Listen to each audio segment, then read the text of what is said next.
Assalamualaikum warahmatullahi wabarakatuh. Waalaikumsalam warahmatullahi wabarakatuh. Baik, rekan-rekan sekalian, peserta UM IKEM dimanapun kalian berada ya.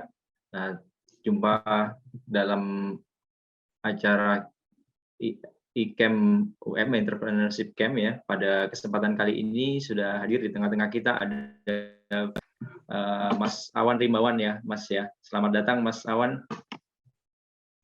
Terima kasih Mas Faiz. Ya, terima kasih Mas Awan sudah berkenan hadir dalam undangan dari rekan-rekan dari UM. Jadi Mas Awan, pada kesempatan kali ini ya kita mengundang secara khusus Mas Awan ya, untuk menjadi salah satu pembicara ya dalam Entrepreneurship Camp yang diselenggarakan oleh Universitas Negeri Malang. Jadi ini adalah summer camp ya, semacam summer camp begitu Mas Awan yang kita laksanakan pada tahun ini dengan tema entrepreneurship ya. Jadi kami peserta dari UM IKEM ini tidak hanya dari Indonesia Mas, tapi ada beberapa mahasiswa yang berasal dari luar negeri ya, dari beberapa perguruan tinggi di luar ya, sehingga nanti kita akan laksanakan ya. Jadi kalau misalnya kita bicara dalam bahasa Indonesia, nanti akan ada translate ya dalam bahasa Inggris dan sebaliknya ya, seperti itu. Sehingga semua peserta UM IKEM ini dapat bisa memahami dan mengambil manfaat dari program Entrepreneurship Camp yang diselenggarakan oleh Universitas Negeri Malang. Nah, terkait dengan materi kita pada hari ini, Mas Awan ya. Jadi mungkin saya kenalkan sekilas ya profil dari pembicara kita pada hari ini. Jadi beliau bernama lengkap Awan Rimbawan. Beliau adalah co-founder dari Firly Group ya di Bandung. Kemudian beliau memiliki beberapa penghargaan ya yang sudah beliau dapatkan beberapa tahun terakhir ya. Beliau merupakan Netherlands Fellowship program scholarship ya, penerima beasiswa pemerintah Belanda ya Mas Awan ya. Kemudian beliau juga mendapatkan penghargaan Leadership of Innovation Fellowship dari United Kingdom ya, UK. Kemudian beliau juga Asia Innovates Awardee ya di Kuala Lumpur ya, yang beliau dapatkan.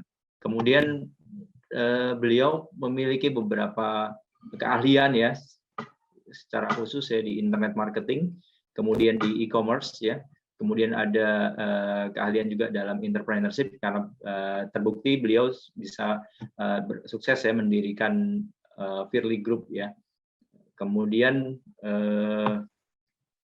beliau sudah menghasilkan beberapa publikasi yang mungkin kita bisa lihat ya, salah satunya panduan praktis jadi online ya, kemudian ada freelancer di Odes untuk pemula, kemudian ada freelancer di Odes, jadi adalah practical guide to become online ya, seperti itu. Nanti mungkin kita akan berbincang lebih jauh terkait dengan karya-karya beliau ya.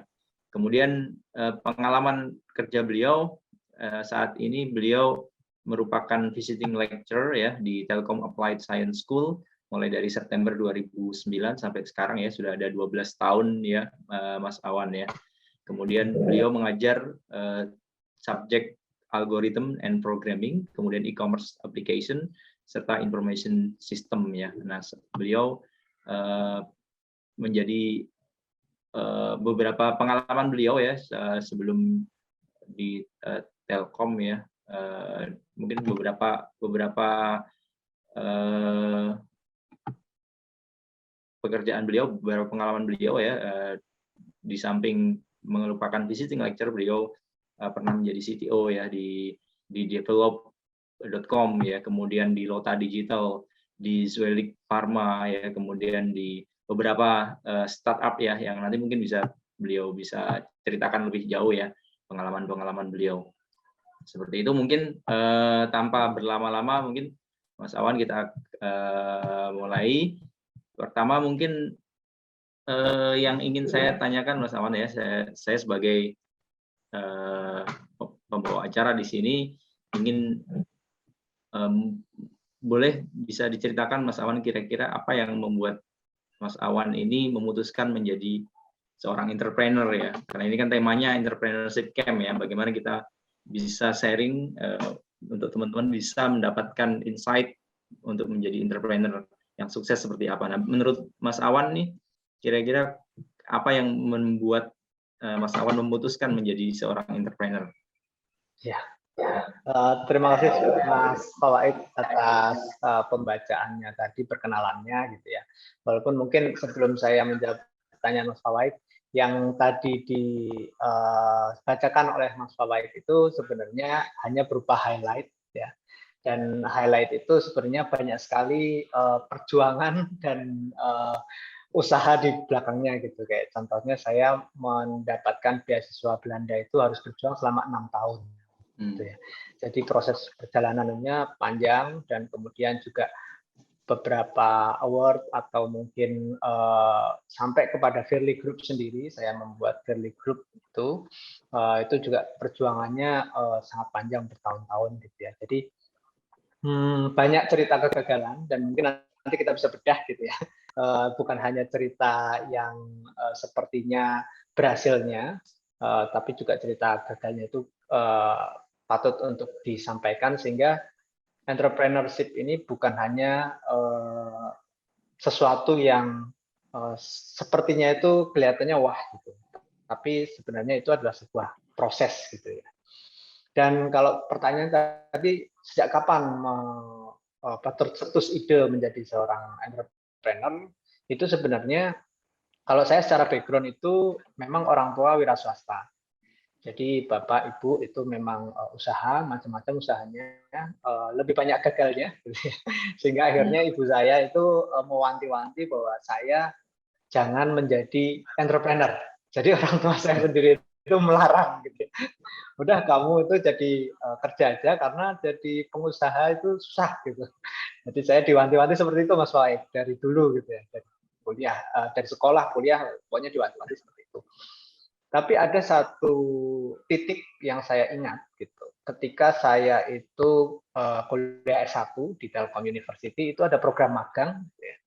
Dan waktu itu magang itu tujuannya adalah mengenalkan mahasiswa untuk ke dunia profesional.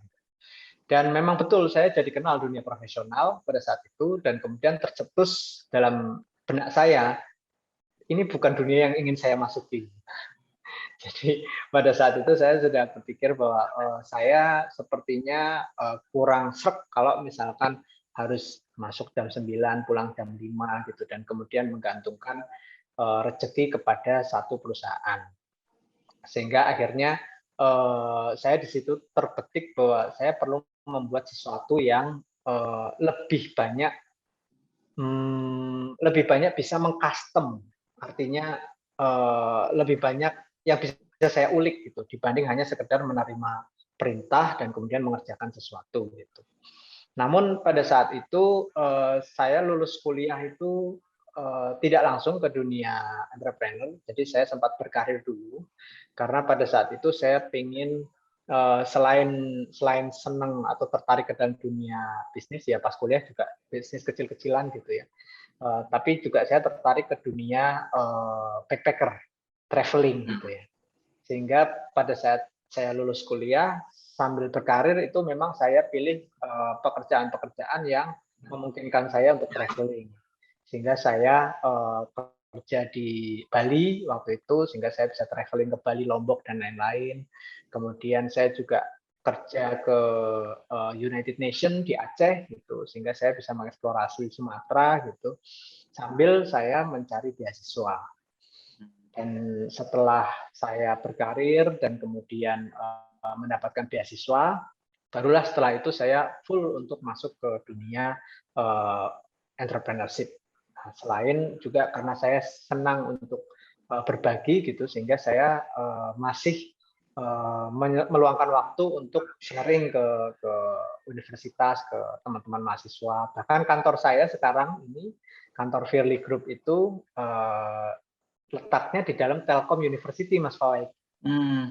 Betul. Jadi ini kantor saya juga di sini karena saya memang senang ya dunia apa namanya dekat sama teman-teman mahasiswa itu saya senang gitu.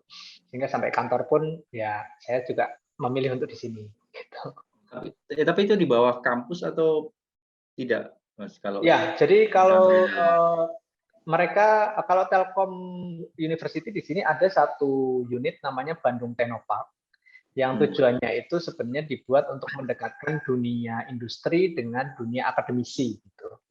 Nah, di Bandung Technopark sendiri ada program startup dan juga ada ruangan-ruangan yang disewakan untuk bisnis gitu. Nah, saya nyewa ruangan di Bandung Technopark ini gitu. Hmm.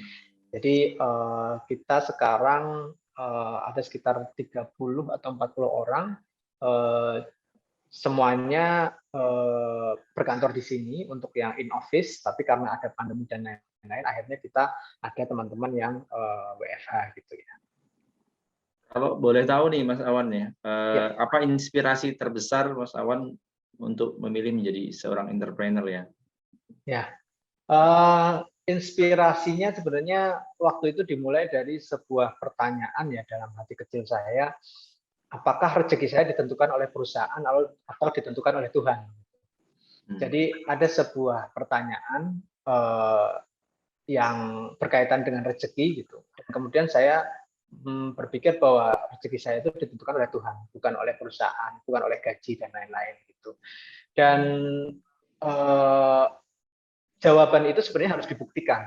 Sehingga akhirnya saya mencoba membuktikan untuk ya udah kalau begitu coba usaha sendiri, dagang kayak apa kayak gitu. Sehingga akhirnya motivasi saya adalah sebenarnya ya saya ingin jalan entrepreneur ini sebenarnya adalah jalan untuk personal development saya. Artinya perkembangan saya termasuk pengenalan diri saya dan juga pengenalan akan Tuhan saya gitu sebenarnya seperti itu.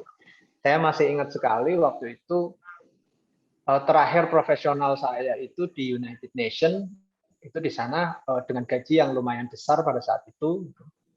Artinya kalau setiap bulan beli motor aja sepertinya memungkinkan waktu itu gitu ya.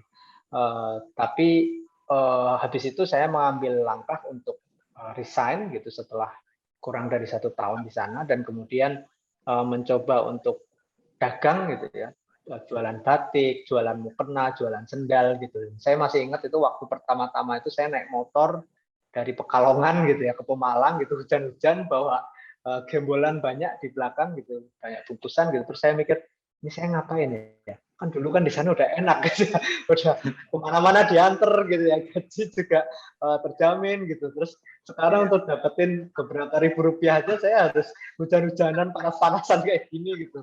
Saya ini ngapain Effortnya gitu. lumayan ya Mas ya di Betul, awal-awal betul, ya. betul. Itu saya masih ingat sampai sekarang itu. Tapi kembali karena curiosity saya bahwa siapa sih sebenarnya yang menentukan hidup saya itu siapa gitu. Sehingga akhirnya saya coba untuk ngulik lagi gitu ya sampai ke pengalaman-pengalaman yang menarik menurut saya gitu. Gitu Mas Wai. Nah, kira-kira apakah Mas Awan ada saran nih untuk calon entrepreneur ya? Jadi mahasiswa-mahasiswa yang berkeinginan untuk menjadi seorang entrepreneur ya, yang sedang mencari inspirasi barangkali untuk membuka bisnisnya. Mungkin Mas Awan ada saran seperti apa? Ya, yang pertama ketika ada sebuah pemikiran bahwa dunia pengusaha atau dunia entrepreneurship itu dunia yang mudah, itu tolong dikesampingkan. Atau dunia yang mudah, atau dunia yang indah, atau dunia yang keren, atau dunia yang glamor gitu.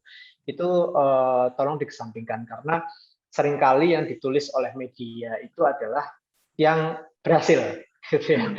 Yang berhasilnya, yang sukses-suksesnya itu adalah yang diceritakan oleh media gitu. Dan sekarang memang entrepreneurship itu menjadi sebuah tren.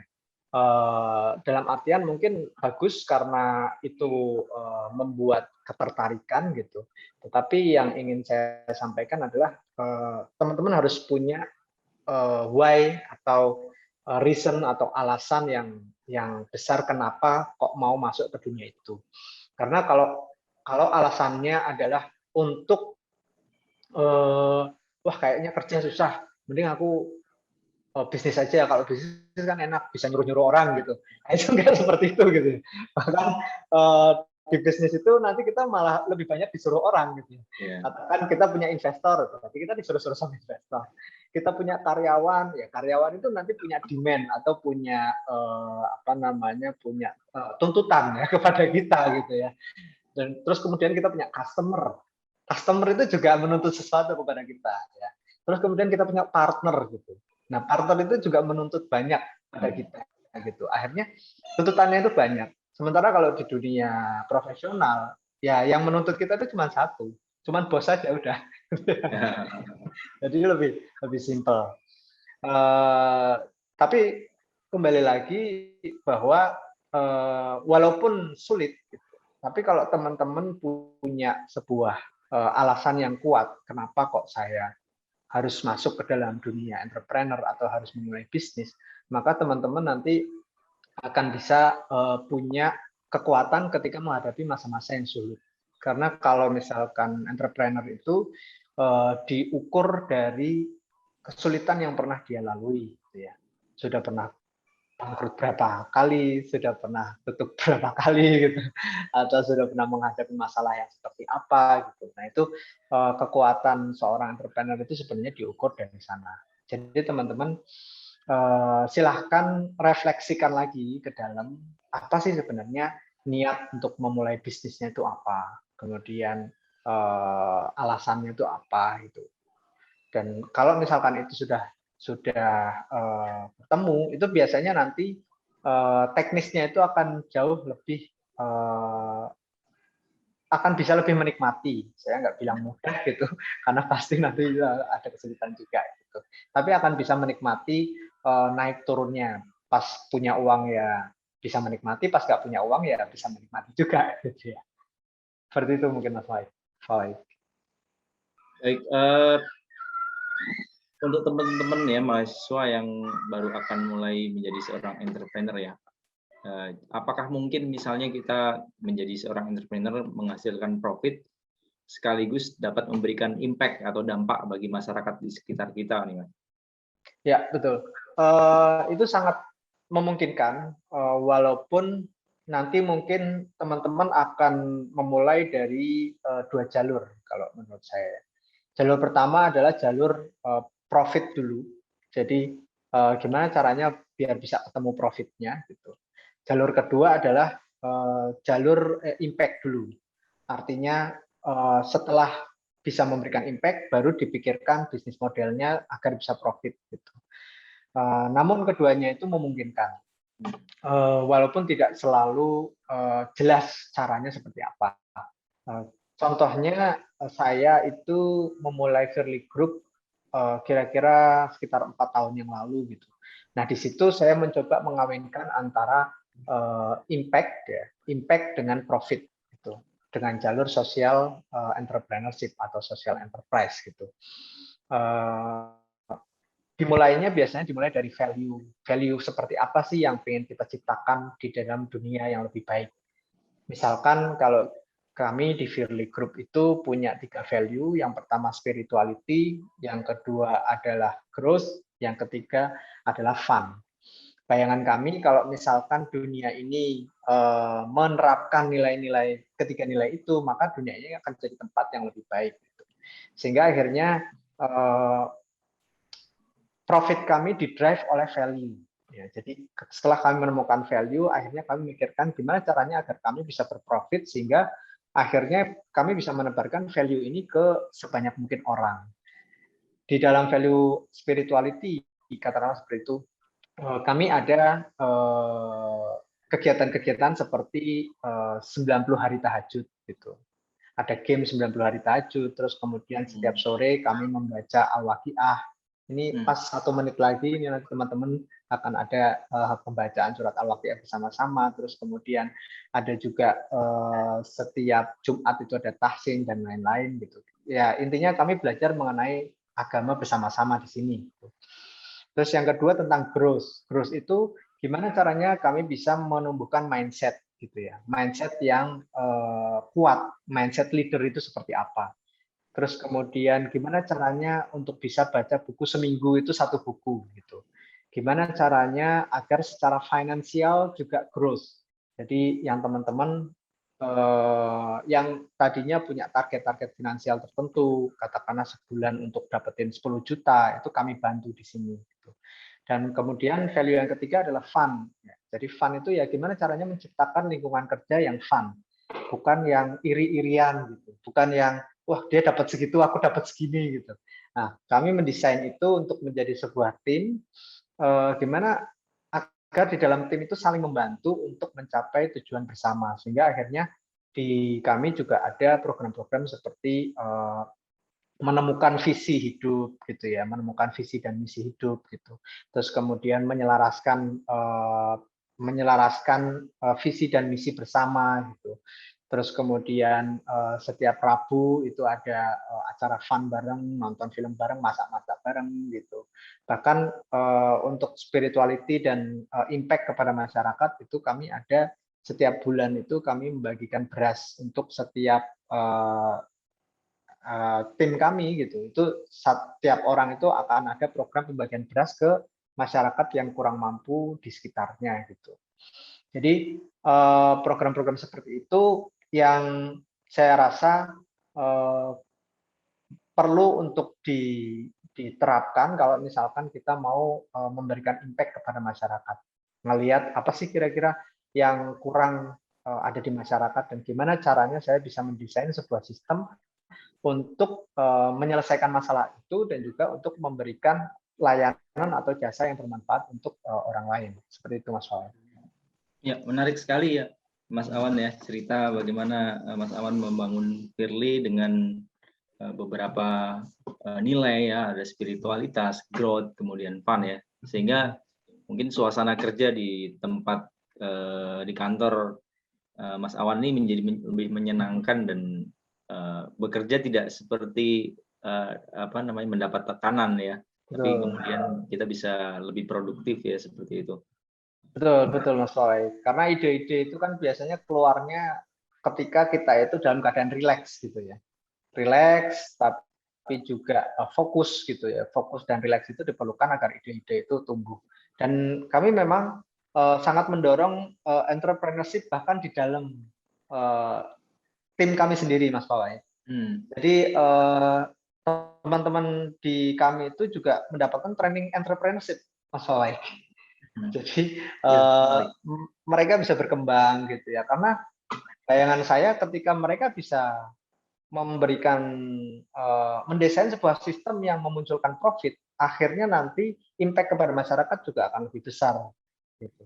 Terakhir program sosial kami itu ambulan Mas Roy, karena kemarin COVID itu butuh ambulan sangat banyak gitu, dan kami akhirnya ayo kita bisa nggak nih untuk bisa beli ambulan bareng-bareng untuk bisa menyelesaikan masalah ini gitu.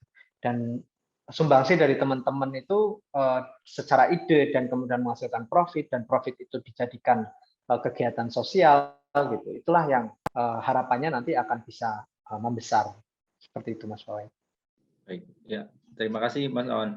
Nah, tadi Mas Awan sempat menyinggung tentang why ya, konsep why. Nah, jadi saya jadi penasaran nih, apa sih sebenarnya why dalam berbisnis itu, Mas Awan? Ya, kalau saya pribadi, bisnis itu adalah sebuah cara untuk yang pertama agar saya bisa mengenal diri saya. Artinya kalau dulu di awal-awal gitu, saya jadi Superman, Mas Fawai. Jadi semuanya pokoknya dihandle sendiri gitu ya. Kemudian akhirnya setelah jadi Superman, title-nya jadi CEO, Chief of Everything Officer gitu ya. Nah ternyata berat sekali gitu ya, mau approach bisnis dengan cara seperti itu, dan kemudian saya menemukan bahwa saya itu punya kelebihan dan punya kekurangan. Nah daripada saya itu kerja sendirian, kenapa nggak saya berpartner dengan orang lain sehingga akhirnya saya bisa menciptakan sesuatu yang lebih besar gitu. Dan ketika saya menerima kelebihan saya dan juga kekurangan saya, akhirnya saya bisa bekerjasama dengan orang lain yang punya kelebihan yang menutupi kekurangan saya. Artinya proses entrepreneurship ini juga sebuah proses untuk pengenalan diri saya. Itu satu. Dan yang kedua, berbisnis ini juga yang utama itu untuk kebermanfaatan bagi saya gitu. Gimana caranya saya bisa memberikan kebermanfaatan yang lebih luas lagi gitu. Karena Firly sendiri diambil dari kata Robbie Firly.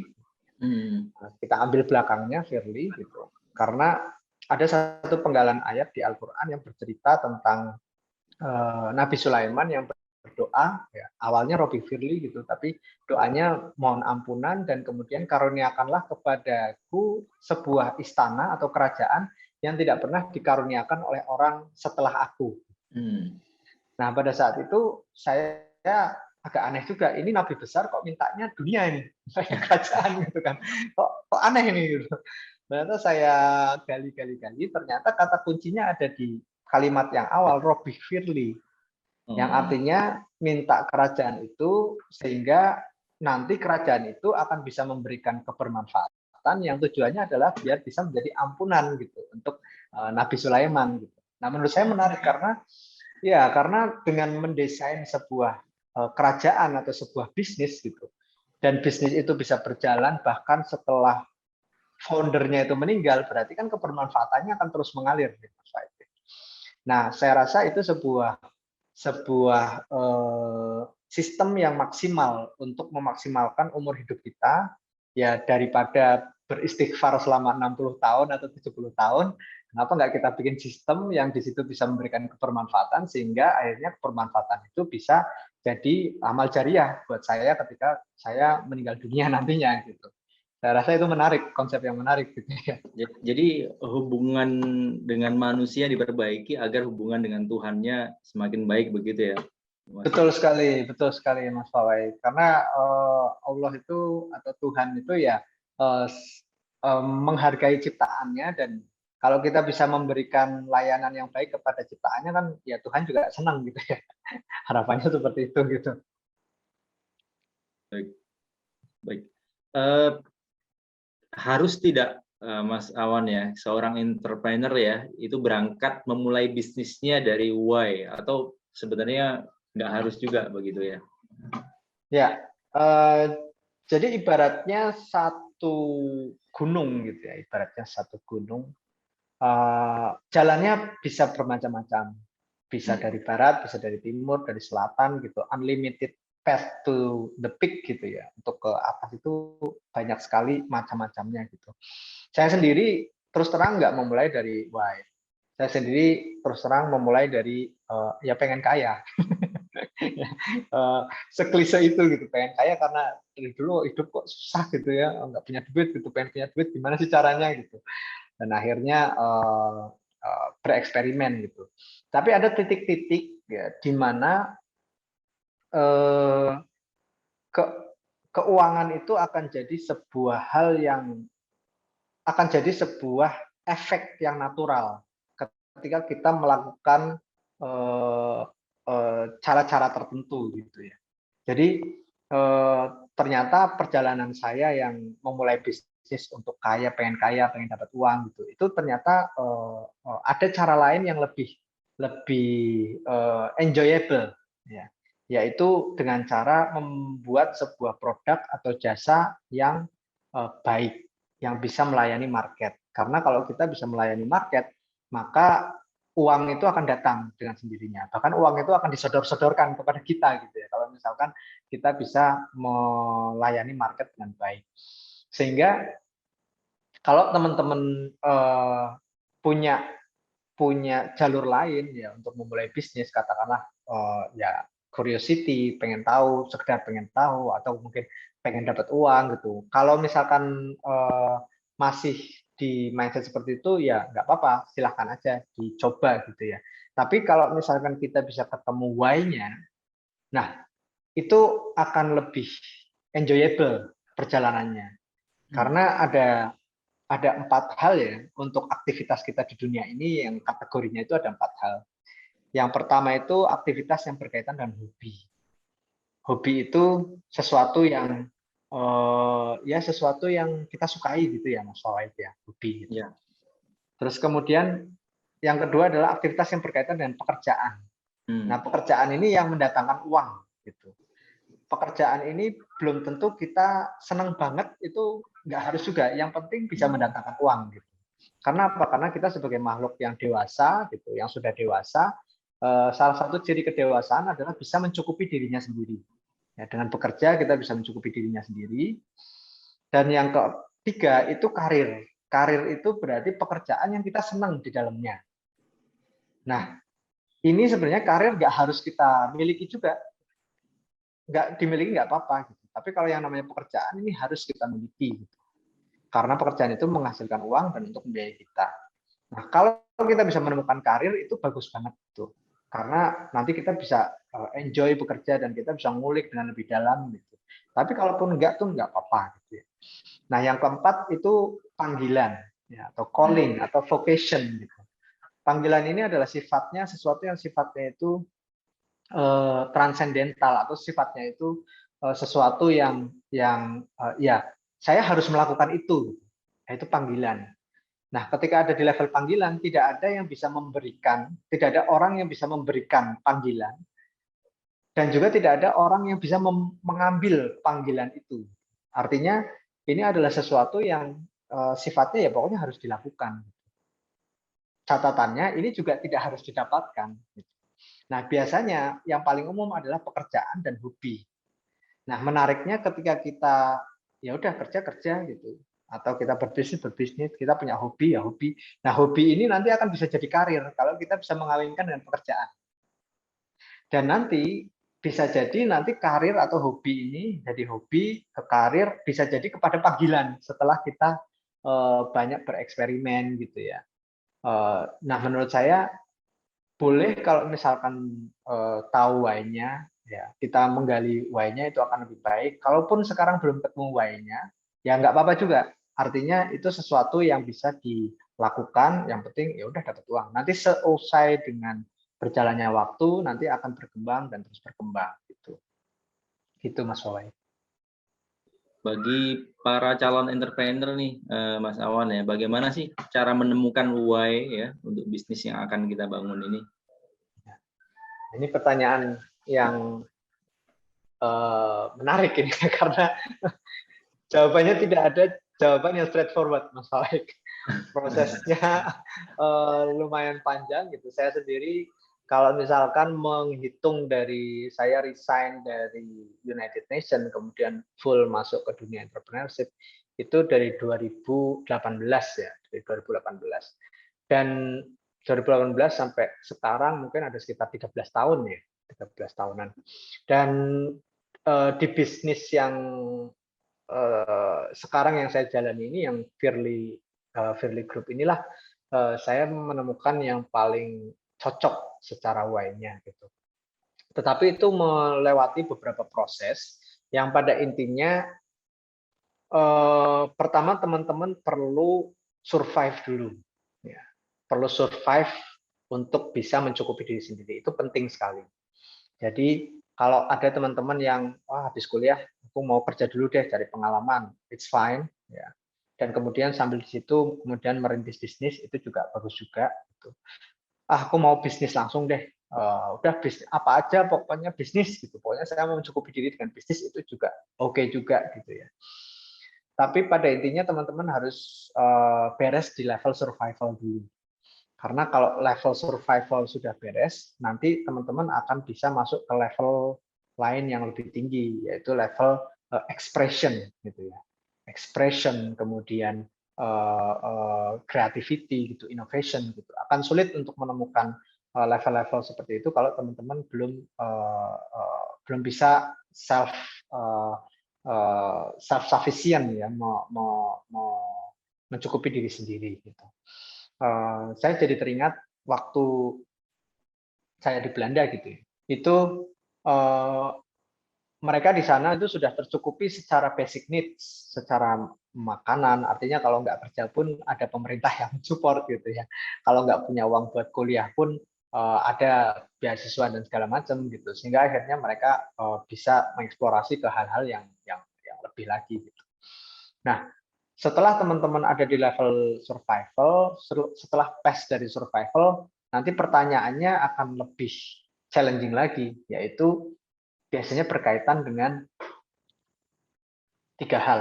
Yang pertama, saya berasal dari mana, saya di sini itu tugasnya apa, dan kemudian saya ini mau kemana. Nah, 3 pertanyaan ini ketika kita nanti mau mendalami hal itu nanti akan ketemu reason to life atau alasan untuk hidup, dan kemudian kenapa sih saya ini harus melakukan tugas yang sekarang saya harus lakukan di sini. Untuk apa? Untuk bekal nanti saya mengarah ke sana gitu ya, ke masa depan saya gitu. Entah itu masa depan di dunia ataupun masa depan di afterlife gitu. Nah, nanti dari situ teman-teman akan bisa menyelaraskan kenapa sih saya melakukan sebuah tindakan, kenapa sih saya mengambil sebuah keputusan, termasuk bidang bisnis apa yang sebenarnya saya bisa lakukan gitu. Karena kalau enggak, nanti kalau misalkan motivasinya hanya sekedar untuk kaya atau sekedar untuk dapat uang gitu, bukan berarti salah, tapi ada sebuah level di mana nanti uang itu sudah tidak menarik lagi gitu. Artinya pada level-level tertentu itu ya ya udah, kalau udah dapat uang gini so what gitu. Terus ngapain lagi gitu. Mau ngapain lagi aku gitu. Nah, itu nanti harus dig deeper gitu, dan akhirnya bakal menemukan hal-hal yang lain gitu. Dan itu proses itu bukan semalam 2 malam, tapi bertahun-tahun gitu ya. Proses seperti itu ya. Gitu Mas Wawai. Jadi ketemu why-nya bisa jadi sambil jalan ya, Mas ya, baru tahu Betul, betul. dapat begitu ya. Betul, bisa sambil jalan, sambil bangkrut juga. Gitu ya. Ada titik-titik di mana ketika kita mengalami kegagalan atau kebangkrutan gitu, itu malah seakan-akan ya Tuhan itu ngomong untuk slow down dulu, slow down dan refleksi ke belakang. Apa yang kamu lakukan selama ini, dan arahnya benar nggak kalau kamu melakukan kayak gini terus gitu. Ya, jadi ada titik-titik di mana saya sendiri bisnis lagi enak-enaknya gitu ya. Wah, sebulan dapat uang yang wah lebih dari cukup gitu. Terus tabungan juga tabungan kalau misalkan nggak kerja selama 1-2 tahun, wah nggak masalah lah gitu. Tapi kemudian sama Tuhan itu di gitu, wah di bisnis di stop gitu. Terus kemudian tabungan dalam waktu singkat yang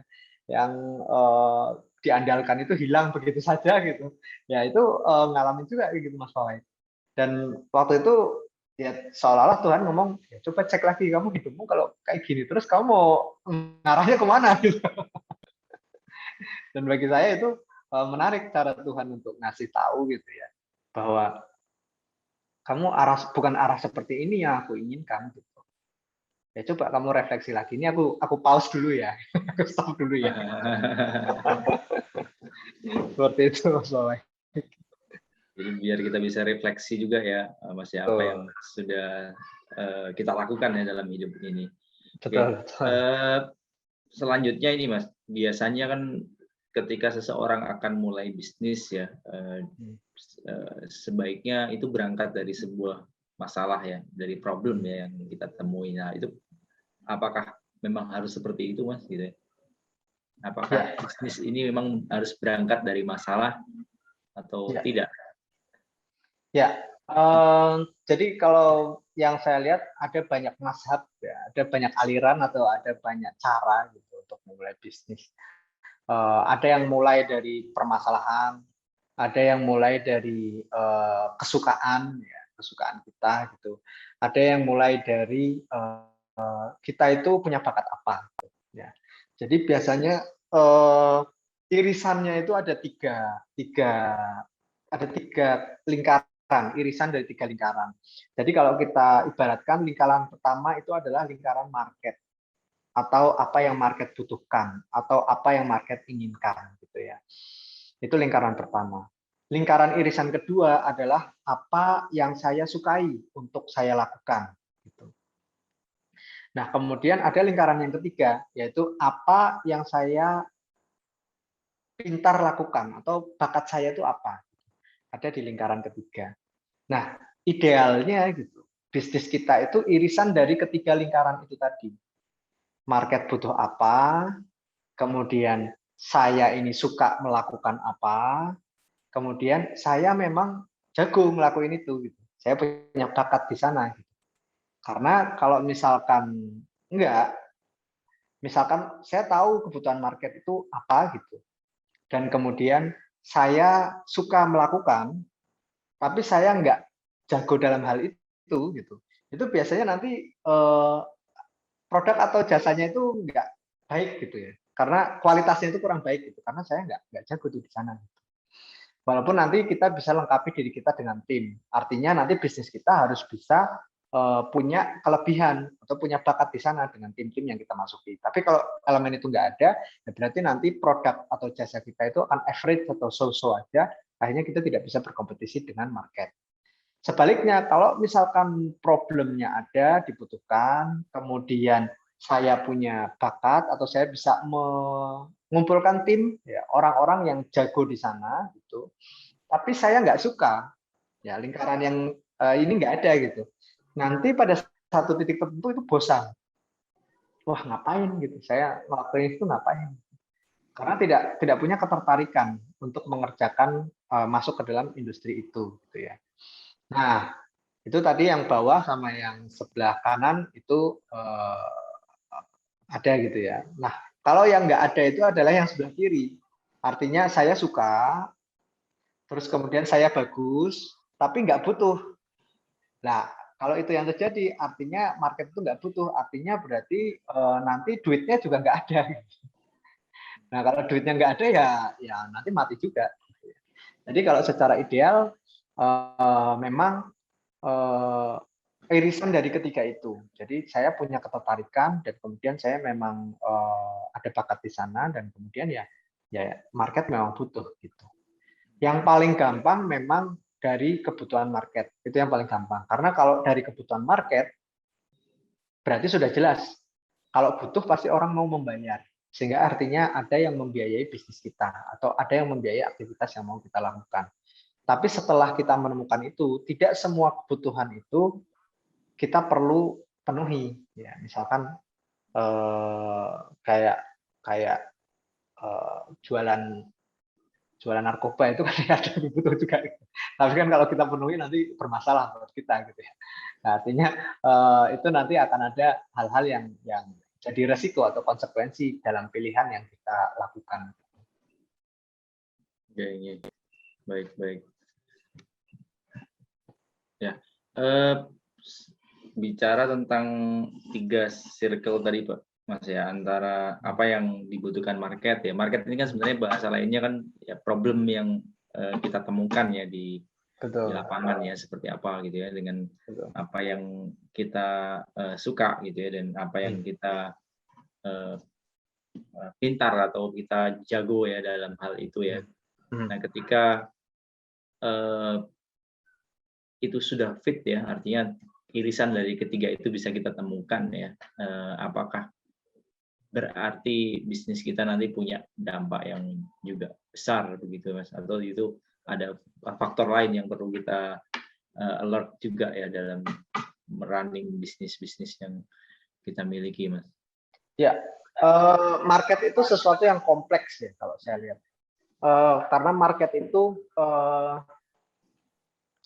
punya tren, market itu punya psikologi, di mana ketika kita memahami market itu banyak force atau banyak gaya atau banyak tenaga-tenaga yang mempengaruhi market itu. Sehingga kadang ada satu bisnis yang ini market butuh, saya suka dan kemudian saya memang bagus di situ. Tapi kemudian trennya sudah selesai. Ya, saya baru aja diceritain, dicurhatin sama teman saya, Mas Pawai. COVID gitu ya, pas COVID itu kan marketnya ke arah health, kesehatan, produk kesehatan laku banget gitu ya. Dia sampai sebulan itu omsetnya 3 miliar. Omsetnya 3 miliar itu wah ini banget lah, oke banget lah. Tapi kemudian sekarang ini omsetnya tinggal 10%. Jadi drop banget gitu ya, drop banget sehingga akhirnya dia harus berpikir ulang, wah ini kayak gimana nih, nggak bisa nih diterusin lagi karena biaya operasional sudah semakin besar gitu. Artinya kalaupun nanti kita menemukan market-market seperti itu, harus terus selalu menggali ya tentang market gitu. Kayak saya ambil contoh aja kayak Steve Jobs sama Steve Wozniak gitu. Mereka ada di saat yang tepat ketika tren personal computing itu sedang naik gitu. Atau Amazon dengan Jeff Bezosnya itu ada ketika e-commerce itu secara infrastruktur itu sudah ready.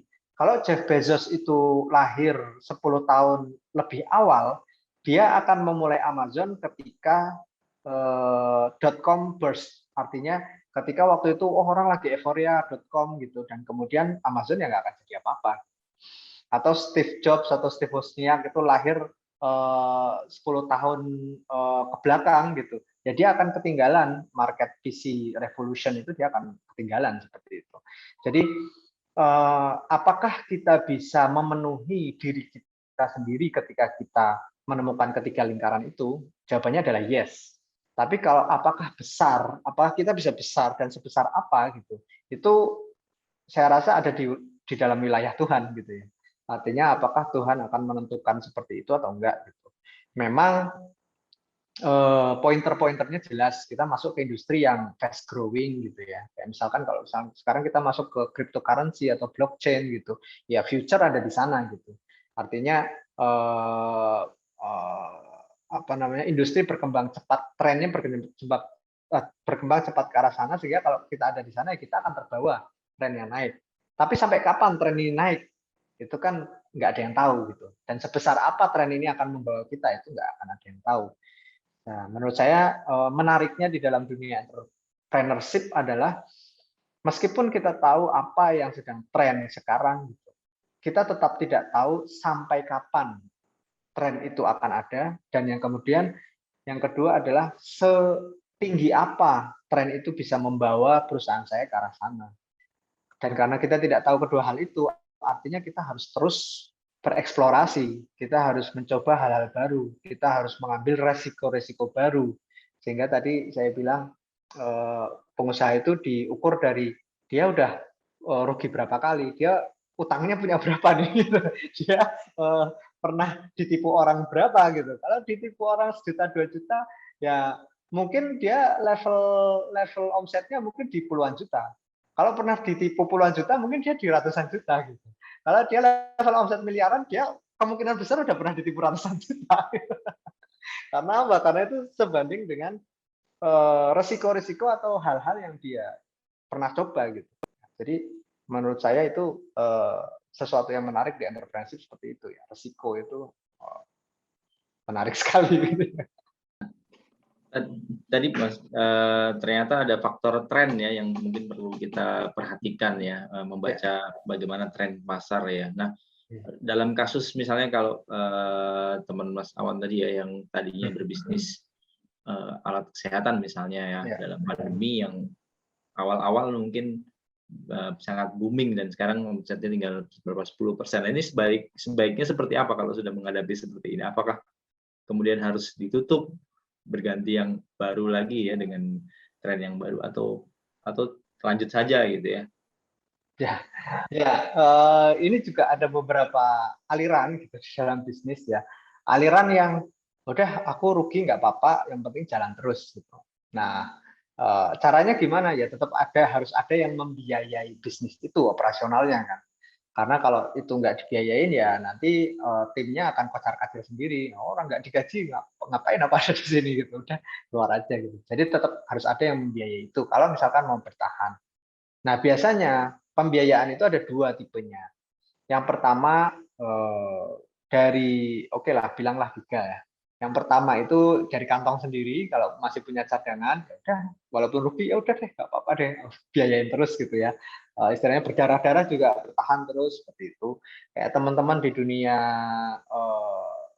travel sekarang, teman-teman di dunia kuliner ya pada saat pandemi kemarin ya berdarah-darah, kalau mereka masih punya tabungan ya mereka akan teruskan. Karena apa? Karena ya udah mau kayak gimana lagi. Tapi kalau enggak ya udah tutup ya kalau nggak punya itu gitu.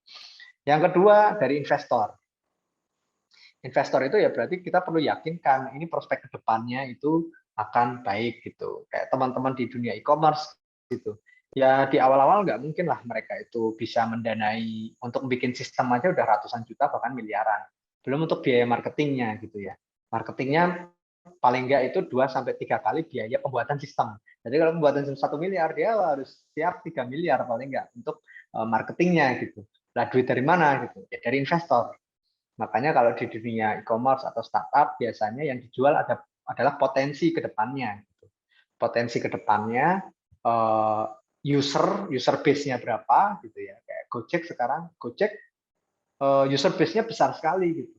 Tapi kalau di dalam profitability untuk mengambil profitability dari hanya layanan Gojek saja itu marginnya sangat tipis sekali. Gitu. Makanya dia masuk ke dalam GoFood.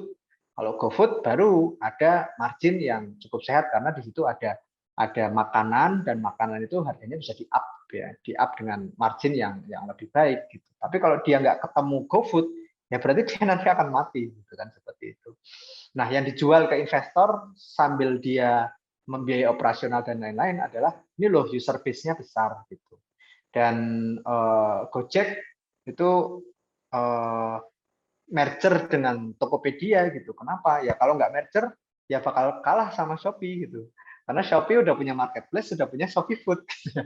Jadi pasti kalah gitu. Ya harus merger gitu. Nah, caranya merger, ya nanti investornya juga harus lebih besar lagi seperti itu. Jadi pembiayaan tadi bisa dari diri sendiri, bisa dari investor.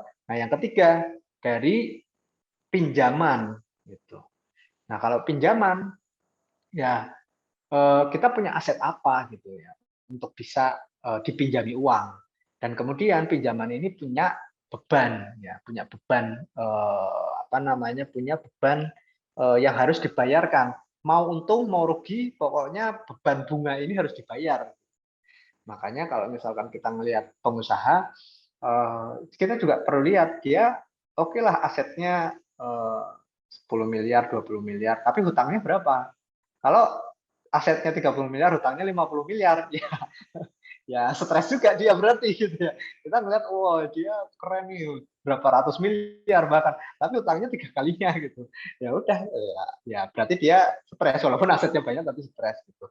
Tapi ada pengusaha-pengusaha yang dia omset nggak terlalu gede, omset mungkin cuma 300 juta, mungkin cuma 500 juta sebulan, tapi dia bebas hutang gitu. Dia sama sekali nggak mengambil alternatif pembiayaan dari pinjaman.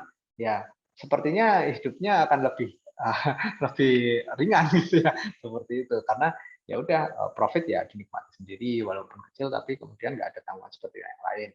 Makanya usaha itu juga ada pilihan ya. Kalau misalkan kita mau besar dengan investor ya berarti nanti kita perlu bagi-bagi hasil usaha kita itu. Kalau kita mau besar dengan pinjaman ya berarti kita harus siap membayar bunganya meskipun kita sedang kesulitan, meskipun sedang rugi. Bank itu selalu dibayar pertama kali, mau untung mau rugi, bank itu harus selalu dibayar pertama kali. Bahkan sebelum gaji sendiri itu dibayar, bank itu harus dibayar. Nah, itu pilihan masalah itu. Berarti kalau misalnya nih kita dana sendiri tidak punya, kemudian investor tidak ada, pinjaman juga tidak bisa kita dapatkan ya. Mungkin sebaliknya kita memilih alternatif bisnis yang lain ya, Mas, kalau dalam kasus yang tadi ya. Ya, betul. Ya. Oke. Nah, bicara tentang ini, Mas, bicara tentang culture, tentang budaya ya dalam bisnis ya. Kalau tadi di tempat kerjanya Mas Awan kan ada ada spiritualitas growth gitu, kemudian ada fun ya. Ya.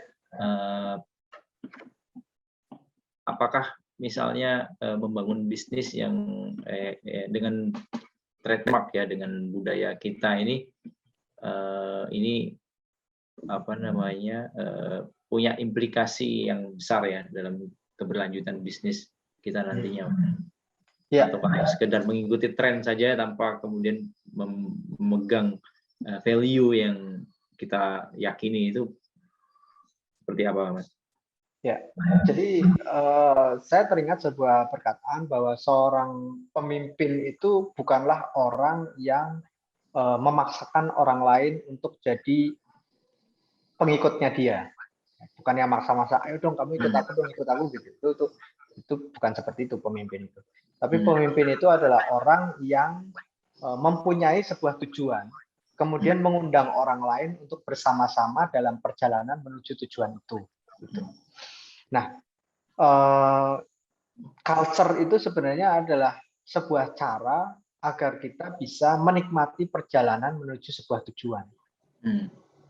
Karena kalau misalkan kita bisa mengattract best talent gitu ya, talent-talent hebat untuk join ke dalam tim kita.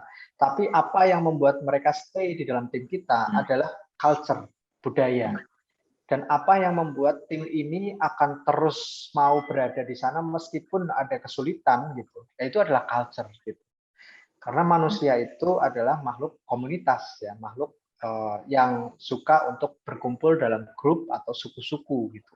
Dan setiap suku atau setiap grup atau setiap komunitas itu punya budayanya sendiri. Orang-orang yang seperti saya melakukan hal yang seperti saya. Nah itulah culture.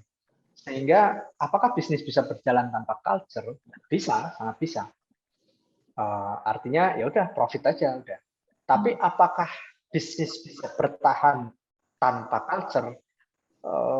Kalau saya referensi yang saya baca gitu, perusahaan-perusahaan yang besar, perusahaan-perusahaan yang jadi benchmark gitu, mereka selalu punya culture di dalamnya, culture yang unik, yang membuat orang, oh ini gue banget nih, dan ya udah mau ini lagi susah juga, ya udah pokoknya aku mau fight di sini gitu, dengan menggunakan culture yang sama. Gitu ya.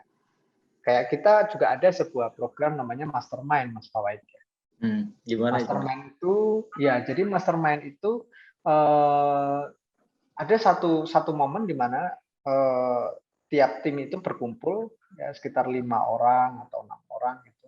Dan kemudian nggak bahas pekerjaan, tapi bahas apa yang terjadi, tantangan-tantangan di dalam keluarga mereka, di dalam personal mereka, gitu, di dalam diri mereka masing-masing gitu. Dan sama sekali nggak ngomongin masalah kerjaan. Hanya ya kamu sedang ada masalah apa, kamu sedang ada challenge apa, ayo kita bareng-bareng brainstorming gimana caranya untuk menyelesaikan masalah itu. Nah sehingga akhirnya tim itu sangat dekat. Jadi tahu bahwa dia sama bapaknya gimana, dia sama ibunya gimana, dia sama kakaknya gimana, dia sekarang lagi bosen apa gitu. Dia lagi pengen excited masalah apa gitu.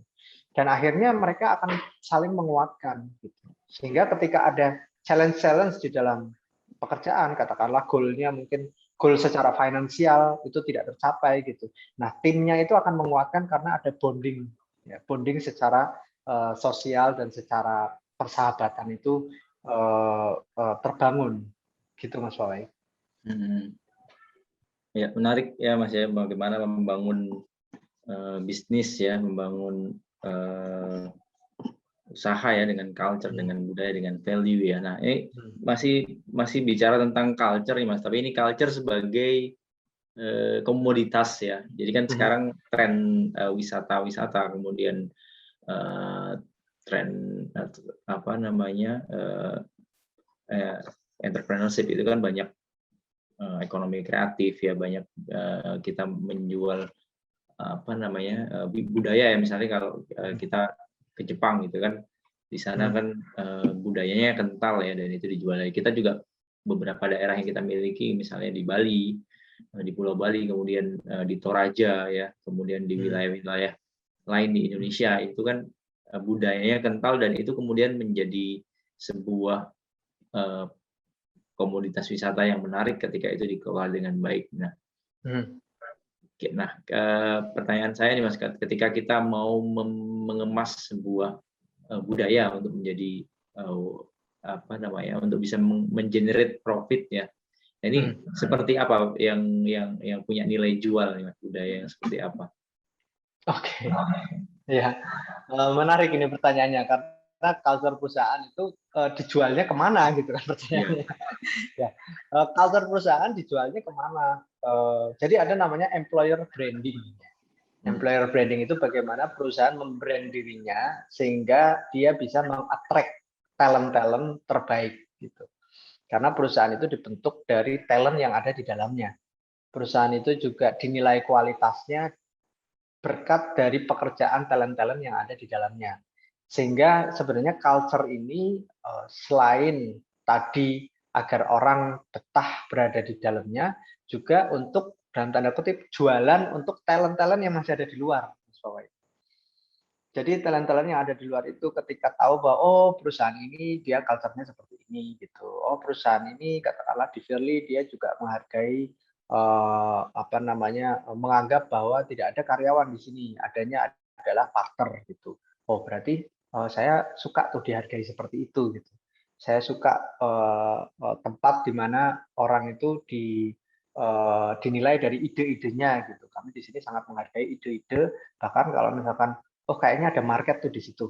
Ya udah masukin aja gitu. Ada salah satu tim kami yang suka market K-pop ya, Mas Fawaid yang lagi ngetrend sekarang K-pop gitu.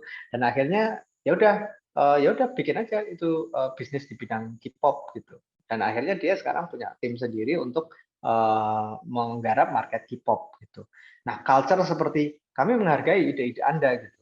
Nah, itu kan tidak semua perusahaan memilih untuk punya culture seperti itu. Ada perusahaan yang sifatnya top down, artinya ya strategi harus dari atas, kemudian penentuan kebijakan dari atas, yang bawah harus ngikutin gitu ya, ala militer gitu.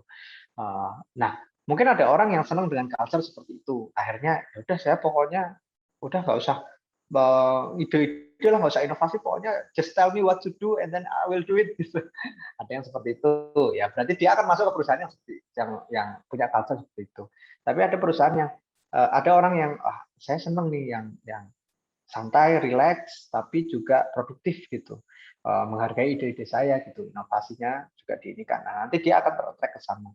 Jadi culture itu tujuannya adalah selain agar kita bisa menikmati pekerjaan yang ada di dalam kantor gitu ya, membuat orang betah terus jadi lebih produktif. Di sisi lain juga untuk berjualan atau untuk mengetrack talent-talent yang ada di luar untuk masuk. Dan juga untuk itu satu ya, untuk talent yang ada di luar. Jualannya kemana lagi? Ya ke customer kita. Kalau customer itu tahu bahwa sebuah perusahaan itu culture-nya adalah sesuai dengan nilai-nilai yang dia setujui atau dia sepakati gitu, ya dia akan lebih memilih membeli dari perusahaan itu dibanding sama perusahaan lain gitu kan. Kayak contohnya skincare, misalkan skincare ada yang animally tested sama non animal tested gitu ya, jadi nggak dites di hewan gitu. Nah kalau orangnya yang menghargai lingkungan, menghargai alam gitu, dia akan beli skincare yang tidak di tes kepada hewan-hewan.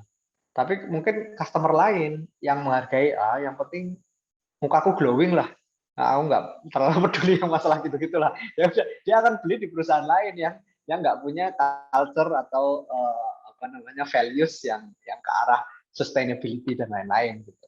Jadi ke customer juga itu cara kita jualan ke customer juga, Mas Fawaid.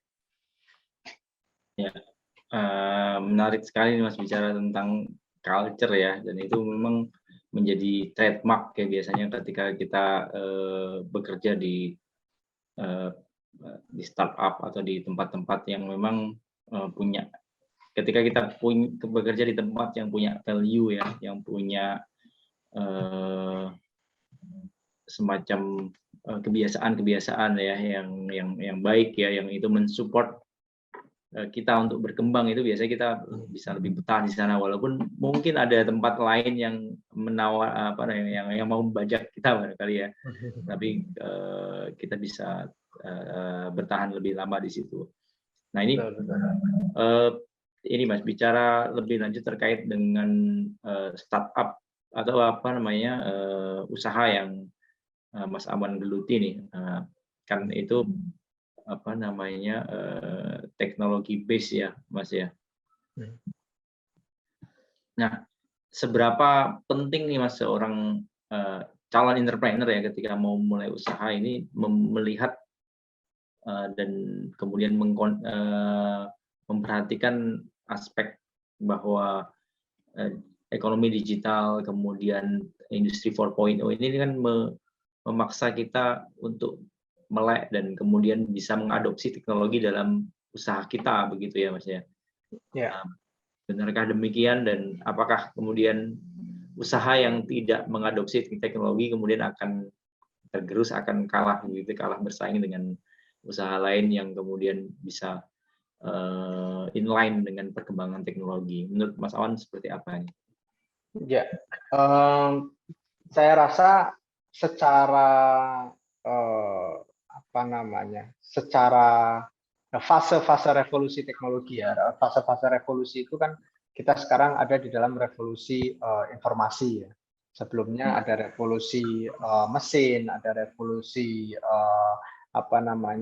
yang lain-lain. Nah, kita sekarang ada di revolusi teknologi atau revolusi informasi gitu. Sehingga revolusi itu kan sesuatu yang perkembangannya sangat cepat, dan kalau misalkan kita tidak aware terhadap perkembangan ini, ya kita akan ketinggalan. Gitu. Apakah berarti yang tidak menggunakan teknologi itu akan punah sepenuhnya? Pasti nanti akan ada yang bisa survive gitu ya ke dalam bidang-bidang yang memang belum terjamah sama teknologi.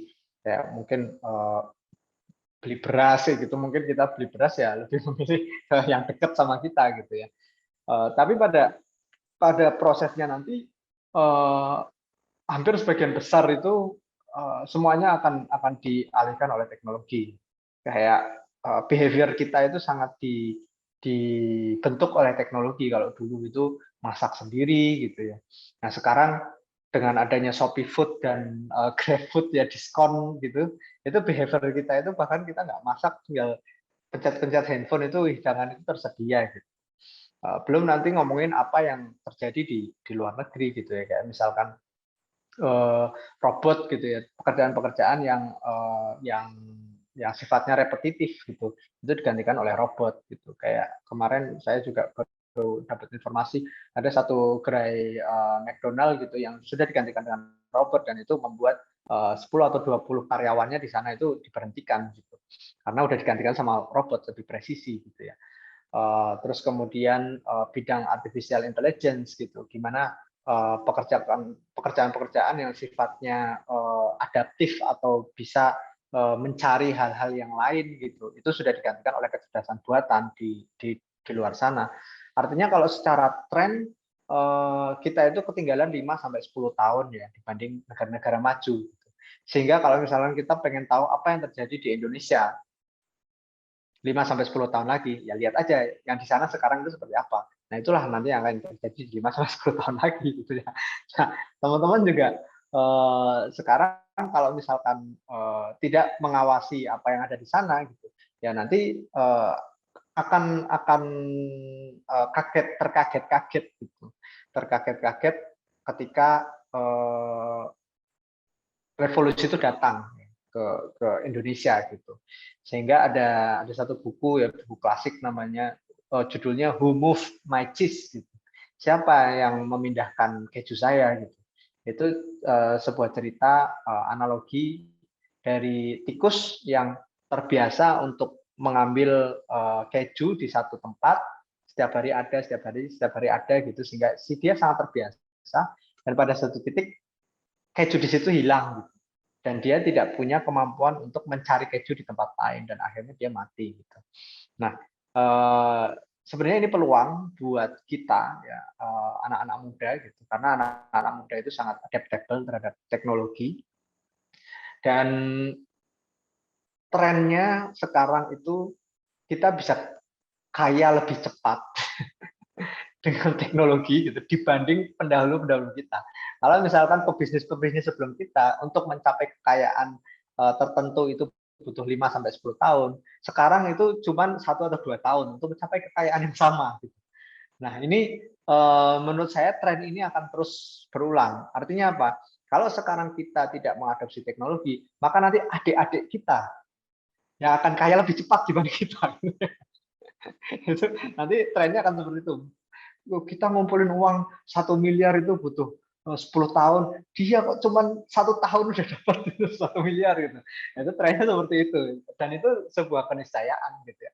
Sama seperti ketika saya ngobrol sama pebisnis yang sudah lebih senior gitu, ya dia bilang, kamu umur segini udah omset segini, dulu saya untuk dapat omset segini itu butuh sekian tahun gitu.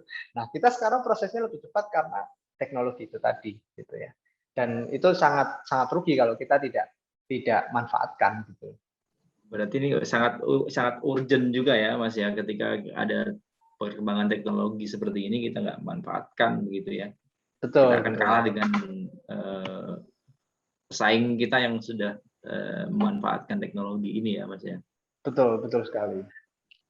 Oke, oke. Nah, kira-kira ketika kita memilih mengadopsi teknologi ya dalam bisnis kita nih Mas, aspek apa saja ya dalam teknologi ini yang bisa kita manfaatkan untuk membangun bisnis?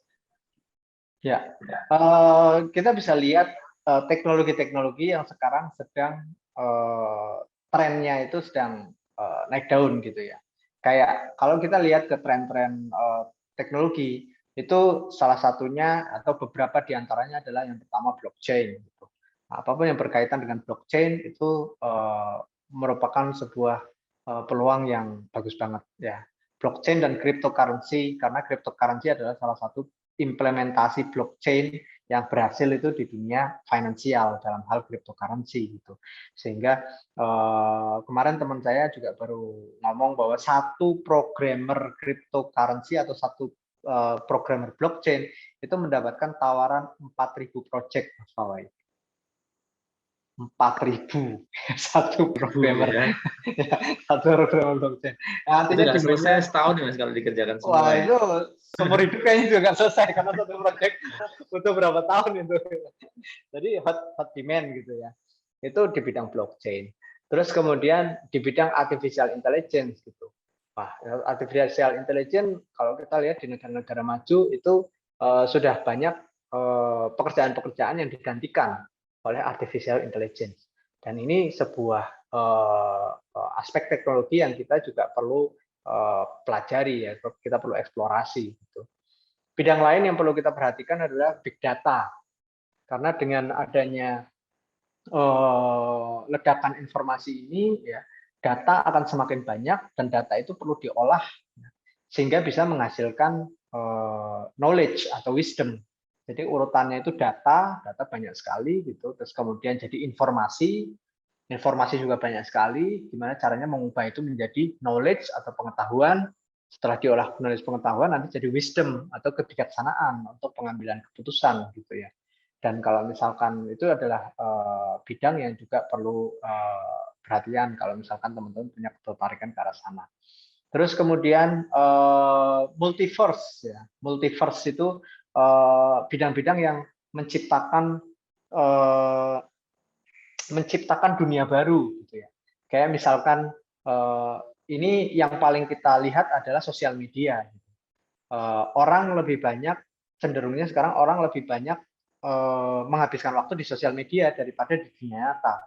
Jadi ada dunia virtual gitu ya, multiverse atau dunia virtual, universe yang lain gitu, yang itu diciptakan. Nah, sosial media termasuk di dalamnya adalah virtual reality gitu ya.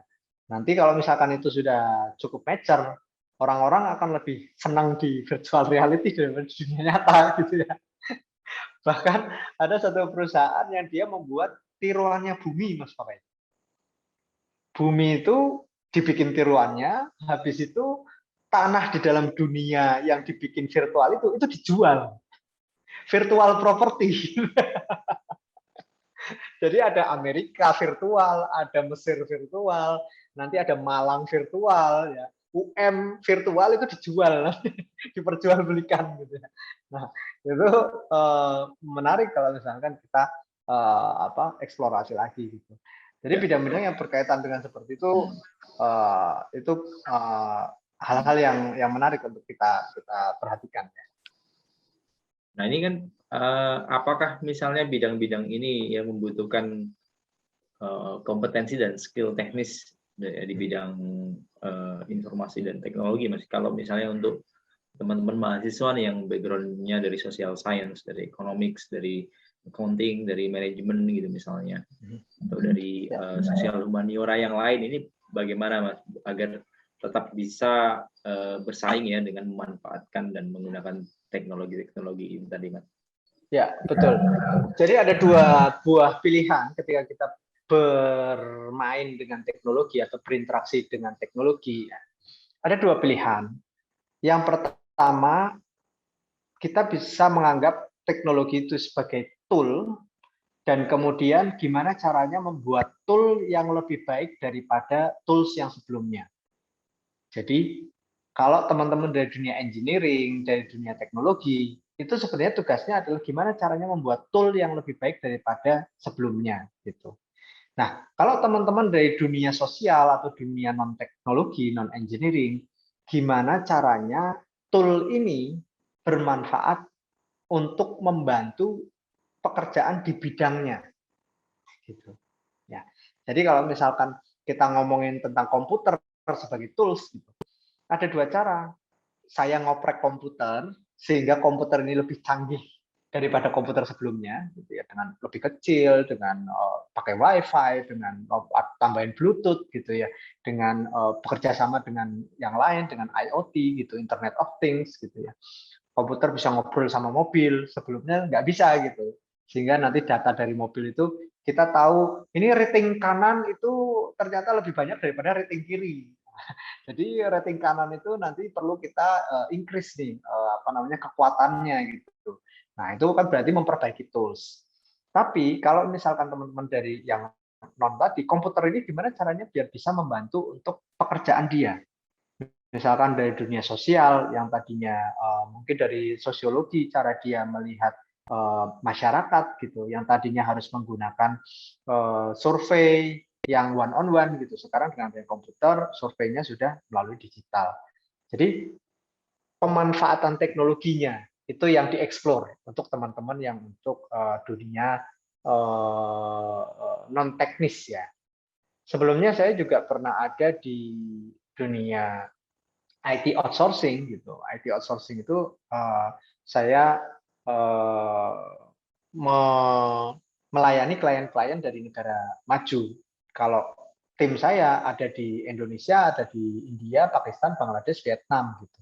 Dan kemudian timnya, kliennya ada di Amerika, di Switzerland, di Prancis gitu ya, di Australia gitu.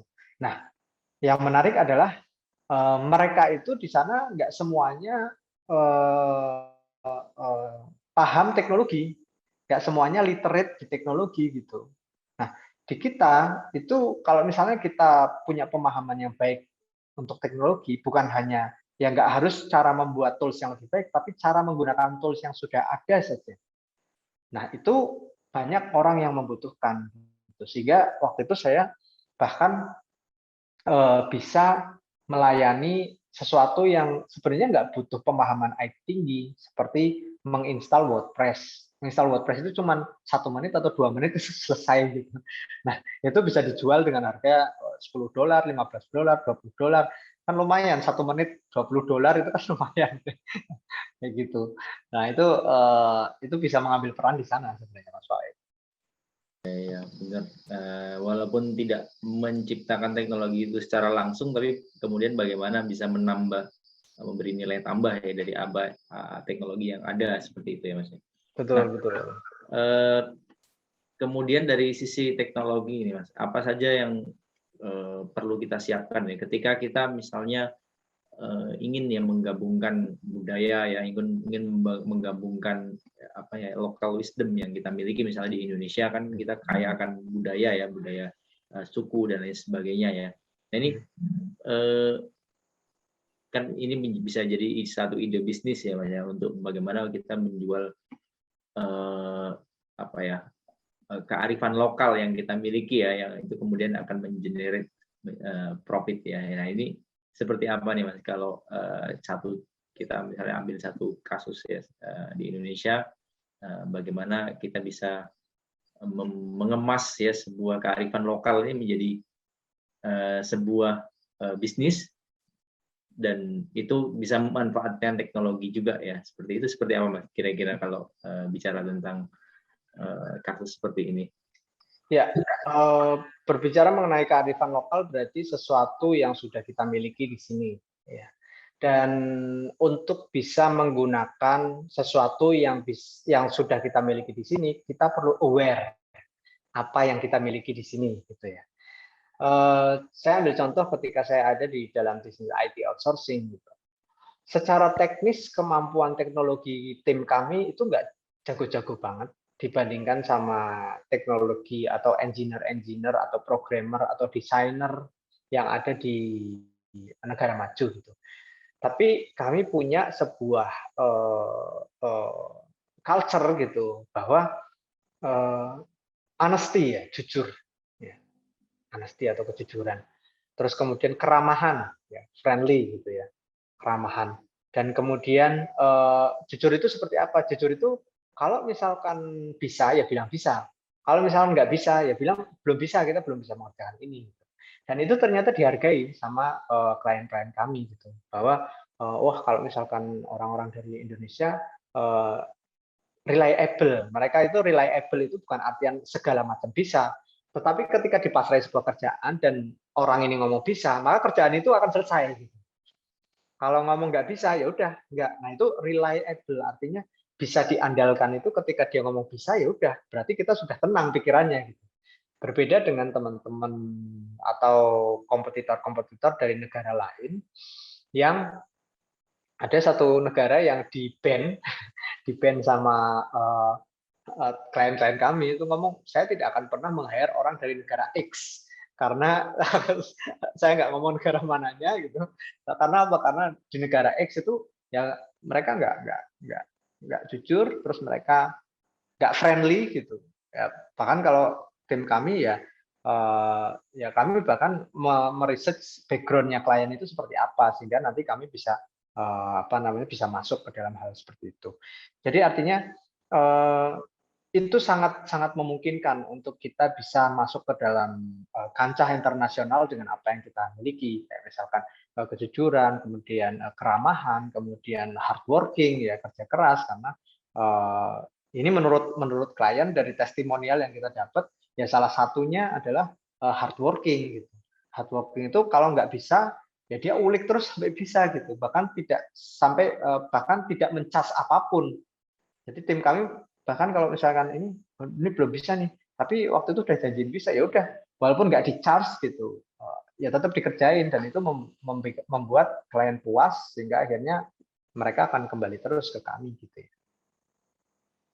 Jadi apa ya, local wisdom, nilai-nilai ya, nilai-nilai universal ya, nilai-nilai kejujuran, apa namanya, kerja keras gitu, keramahan itu yang kemudian akan menjadi sebuah daya tarik ya bagi klien-klien kita ya Mas ya, bagi mitra bisnis kita agar kemudian bisa bekerja sama seterusnya dan kemudian bisa reorder lagi, bisa kemudian melakukan bisnis ya, menjalankan bisnis dalam jangka panjang bekerja sama dengan kita ya. Betul sekali Mas. Ya. Jadi ya sebenarnya masih banyak ya Mas Awan yang ingin saya tanyakan ya kan, yang ingin saya diskusikan ya, tapi kemudian waktu juga yang membatasi kita ya, dan dari panitia membatasi durasi 100 menit ya, dan ini juga sudah melewat 100 menit ya, tapi sebenarnya menarik ya Mas ya. Saya ingin lebih banyak lagi menimba ilmu dan sharing ya dengan Mas ya, tapi kemudian waktu yang membatasi kita sehingga mungkin sampai di sini ya sesi kita dengan pemateri kita Mas Awan Rimbawan. Terima kasih banyak Mas Awan sudah bersedia menerima undangan dari UM ya untuk sharing, berbagi bagaimana Mas Awan Rimbawan ya menjalankan bisnis ya, menjadi seorang entrepreneur yang sukses ya seperti itu. Dan semoga rekan-rekan mahasiswa yang lain yang hadir dalam UM e-camp ini ya, entrepreneurship camp ini, yang sudah mulai bisnis tetap kemudian bisa melanjutkan bisnisnya lebih dengan berkelanjutan dan tetap dengan value dan nilai yang dimilikinya ya. Dan bagi rekan-rekan mahasiswa yang sedang memulai dan punya ide ya dalam berbisnis ya, semoga diberikan kesuksesan ya dalam memulai bisnisnya ya. Seperti itu. Mungkin ada closing statement mungkin dari Mas Awan sebelum kita akhiri. Ya, ya Mas Fawaid, saya juga mengucapkan terima kasih ya atas kesempatan ini. Sebenarnya saya juga yang perlu belajar juga nih dari Mas Fawaid, gimana caranya bisa sampai Perancis gitu ya, jalan-jalan sampai ke Belanda gitu. Nanti mungkin kapan-kapan saya gantian yang undang Mas Fawaid dari bicara gitu ya. Terus kemudian yang kedua juga kalau dibilang sukses, saya belum lah ya, masih berproses gitu ya. Artinya di dalam dunia entrepreneur itu banyak hal yang terjadi tidak terduga gitu. Artinya jangan silau ketika mungkin nanti ketemu sama pebisnis yang sudah mencapai level-level tertentu, karena kita tidak tahu dalamnya seperti apa gitu ya. Jadi kalau ada yang memamerkan tentang omset, kita nggak tahu dia profitnya berapa. Kalau ada yang memamerkan profit, kita nggak tahu dia itu keuntungan netnya itu berapa. Kalau ada yang memamerkan net profit, kita bahkan nggak tahu dia sedekahnya berapa. Jadi tetap banyak hal yang kita tidak ketahui, dan kemudian di dalam dunia entrepreneur ya ada yang naik, terus nanti turun, naik lagi, turun lagi gitu. Pada intinya mungkin kesuksesan itu bukan kepada apa yang kita dapatkan, tetapi proses yang kita lalui dan kemudian sebesar apa kita bisa memberikan manfaat bagi orang lain, seperti itu. Kemungkinan seperti itu Mas Fawaid. Mudah-mudahan saya bisa belajar bareng-bareng lagi nantinya. Ya, terima kasih banyak sekali lagi kepada Mas Awan Rimbawan atas sharingnya dan atas materi yang disampaikan ya, sangat menarik ya. Mungkin kita akhiri sesi kita di UM Entrepreneurship Camp pada hari ini. Saya tutup dengan akhir kalam. Assalamualaikum warahmatullahi wabarakatuh. Waalaikumsalam warahmatullahi wabarakatuh. Terima kasih Mas Fawaid. Sama-sama, terima kasih banyak Mas Awan atas sharing.